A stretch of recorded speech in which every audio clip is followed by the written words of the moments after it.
Well, looking ahead to next year, the World Road Championships are heading to Africa for the first time in Kigali in Rwanda. That will be the centre of action. Now, Candy Basamangero, who is the Deputy CEO of the Rwandan Convention Bureau, says that Rwanda is very excited to be hosting the event. We'll be the first African nation to host the Road World Championships of cycling in 2025. That's the first time in 104 years. So it means a lot as a country to be able to be the first one to host it, but also for the continent. So a lot of excitement to bring such a big event in Rwanda, but also excited because it means a lot for the development also of cycling and sports.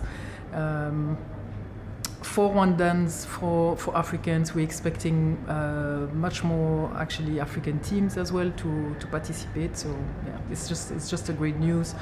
As Rwanda, we also position ourselves as we want to become the hub of sports on the continent. So it really aligns also with what we're trying to do as a country. The riders can expect the hardest championship ever because of the elevation. So we have, our country is known as to be the country of 1,000 hills. We actually probably have 2,000 hills. So yeah, so it's exciting. I think it's a nice challenge. Our tagline for the championships of 2025 is riding new heights. So really a challenging course and an exciting one for the teams. Yeah, exciting indeed. How are you guys feeling about the prospect of these championships heading to Africa for the first time?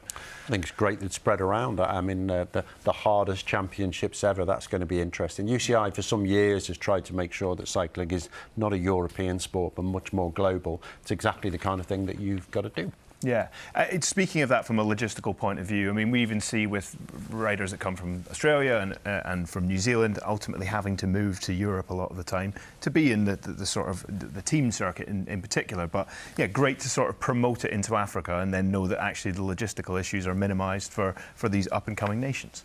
Yeah, it's nice to give other nations the opportunity to host the championships and actually have a home championships, and for it to be the European riders maybe who have to travel a little bit further. But I'm really excited for this championships, and with some of the details that are emerging about the courses, it looks like it's going to be really hard. Yeah, and this is not unheard of course, because the Tour of Rwanda is very successful and very well supported by the crowds as well. Yeah, and it's all part of making sure you've got a healthy sport. It isn't just centralised in one area. I think we had nearly 60 nations taking part in the men's event, but the same in the women's event yesterday. And that's how you make sure that the cycling has got a future. Right.